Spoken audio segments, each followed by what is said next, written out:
ചിലരെ ശ്രദ്ധിച്ചാൽ നമുക്ക് കാണാം അവർ എത്ര ഭക്ഷണം കഴിച്ചാലും വണ്ണം വെക്കില്ല. ഇത് കുറേ ആളുകൾ ഫേസ് ചെയ്യുന്ന ഒരു വലിയ പ്രോബ്ലമാണ്. നമുക്കറിയാം എല്ലാവരുടെയും ബോഡി ടൈപ്പ് ഡിഫറൻ്റ് ആണ്. എക്ടോമോർഫ്, എൻഡോമോർഫ്, മെസോമോർഫ് ബോഡി ടൈപ്പിനെ പറ്റി നമ്മൾ നേരത്തെ ഡിസ്കസ് ചെയ്തതാണ്. ഞാൻ ഡിസ്ക്രിപ്ഷനിൽ ലിങ്ക് കൊടുത്തിട്ടുണ്ട്, കാണാത്തവർ കാണുക. എക്ടോമോർഫിൽ പെടുന്ന ആളുകളായിരിക്കും മെയിനായിട്ട് ഈ പ്രോബ്ലം ഫേസ് ചെയ്യുന്നത്. ഇവർ എത്ര കഴിച്ചാലും മെലിഞ്ഞ് തന്നെ ഇരിക്കും.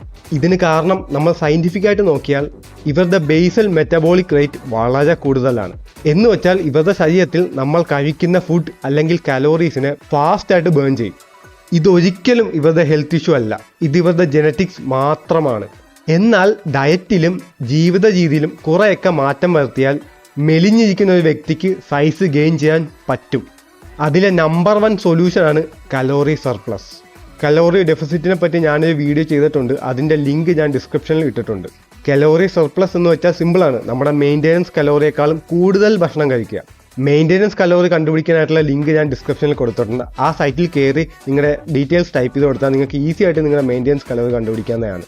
പക്ഷെ നമ്മളിവിടെ ഡിസ്കസ് ചെയ്യുന്നത് എക്ടോമോർഫ് ബോഡി ടൈപ്പിൽ പെടുന്ന ആളുകളെ പറ്റിയാണ്. സത്യം പറഞ്ഞാൽ പെർഫെക്റ്റ് ആയിട്ട് എക്ടോമോർഫ്, എൻഡോമോർഫ്, മെസോമോർഫിൽ പെർഫെക്റ്റ് ആയിട്ട് പെടുന്ന ആളുകൾ ഈ ലോകത്ത് വളരെ റെയറാണ്. നമ്മളൊക്കെ മിക്കപ്പോഴും ഇതിൻ്റെയൊക്കെ ഇടയിൽ പെടുന്ന ആളുകളാണ് നമ്മുടെ ബോഡി ടൈപ്പ്. അപ്പോൾ ഞാൻ ഡിസ്ക്രിപ്ഷനിൽ കൊടുത്തിട്ടുള്ള ലിങ്ക് വഴി ഒരു ഇൻഡിവിജ്വലിൻ്റെ എക്സാക്ട് മെയിൻ്റെനൻസ് കലോറി കണ്ടുപിടിക്കാൻ പറ്റത്തില്ല, ഭയങ്കര പാടാണ്. പക്ഷേ നമ്മുടെ മെയിൻ്റെനൻസ് കലോറിയെ പറ്റി നമുക്കൊരു ഐഡിയ കിട്ടും. നമ്മുടെ മെയിൻ്റെനൻസ് കലോറി ഏത് റേഞ്ചിലാണ് പെടുന്നതെന്ന് നമുക്കറിയാൻ പറ്റും. അപ്പോൾ നമ്മൾ നമ്മുടെ മെയിൻ്റെനൻസ് കലോറി കറക്റ്റ് അല്ല, ആ ഒരു റേഞ്ച് നമ്മൾ കണ്ടുപിടിച്ചെന്ന് വെക്കുക. ഇനി ചെയ്യേണ്ടത്, എക്സാമ്പിളായിട്ട് ഒരാളുടെ മെയിൻ്റെനൻസ് കലോറി 2000 ആണെന്ന് വെച്ചോ. അപ്പോൾ അദ്ദേഹം ഇനി പോകേണ്ടത് അയാൾക്ക് സൈസ് കൂട്ടാനായിട്ട് കലോറി സർപ്ലസിലാണ്. എന്ന് വെച്ചാൽ ഈ 2000-ൻ്റെ കൂടെ ഒരു 150 കലോറിയും കൂടി ആഡ് ചെയ്യാം പുള്ളിക്ക്. അപ്പോൾ പുള്ളി ടോട്ടൽ കഴിക്കേണ്ടത് 2150 കലോറീസ് ഡെയിലി പുള്ളി കഴിക്കണം. ഞാൻ ഇതിൻ്റെ കൂട്ടത്തിൽ 150 കൂട്ടിയത്. പക്ഷേ നിങ്ങൾക്ക് എത്ര വേണമെങ്കിലും കൂട്ടാം, നിങ്ങൾക്ക് 300 കൂട്ടാം, 400 കൂട്ടാം, 100 കൂട്ടാം, നിങ്ങളുടെ കംഫോർട്ടിനനുസരിച്ച് കൂട്ടാം. പക്ഷേ ഞാനൊരു സേഫ് റേഞ്ചിലാണ് 150 കലോറി കൂട്ടാൻ പറയുന്നത്.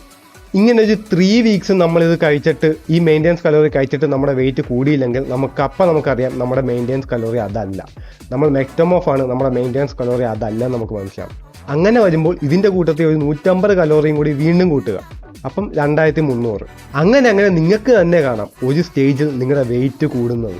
പക്ഷേ ഇങ്ങനെ ഇരുന്ന് വെറുതെ തിന്നാൻ മാത്രം ഞാൻ ഒരിക്കലും റെക്കമെൻഡ് ചെയ്യത്തില്ല. അതിൻ്റെ കൂട്ടത്തിൽ നല്ലൊരു വർക്കൗട്ട് പ്ലാനും കൂടി സെറ്റ് ചെയ്യണം, പിന്നെ നല്ലൊരു ഡയറ്റും കൂടി സെറ്റ് ചെയ്യണം. കലോറി സർപ്ലസ് എന്ന് പറഞ്ഞ് കണ്ട ഫാസ്റ്റ് ഫുഡൊക്കെ കഴിച്ചാൽ അവസാനം ഹാർട്ട് അറ്റാക്കിൽ തന്നെ തീരും. ചുരുക്കത്തിൽ പറഞ്ഞാൽ കുറേ വണ്ണം മാത്രം വെച്ചിട്ട് കാര്യമില്ല, കുറച്ച് മസിലൊക്കെ വേണ്ടേ. അപ്പോൾ സൈസ് കൂട്ടാൻ കലോറി സർപ്ലസിൽ തന്നെ പോവുക. അതിനാദ്യം മെയിൻ്റെനൻസ് കലോറി കണ്ടുപിടിക്കുക. ആ കിട്ടിയ മെയിൻ്റെനൻസ് കലോറി നിങ്ങൾക്ക് വർക്ക് ആവുന്നുണ്ടോ എന്ന് നോക്കുക. വർക്ക് ആയില്ലെങ്കിൽ വീണ്ടും കലോറി കൂട്ടുക. അപ്പോൾ അത്രേ ഉള്ളൂ ഗൈസ്. Thanks for watching.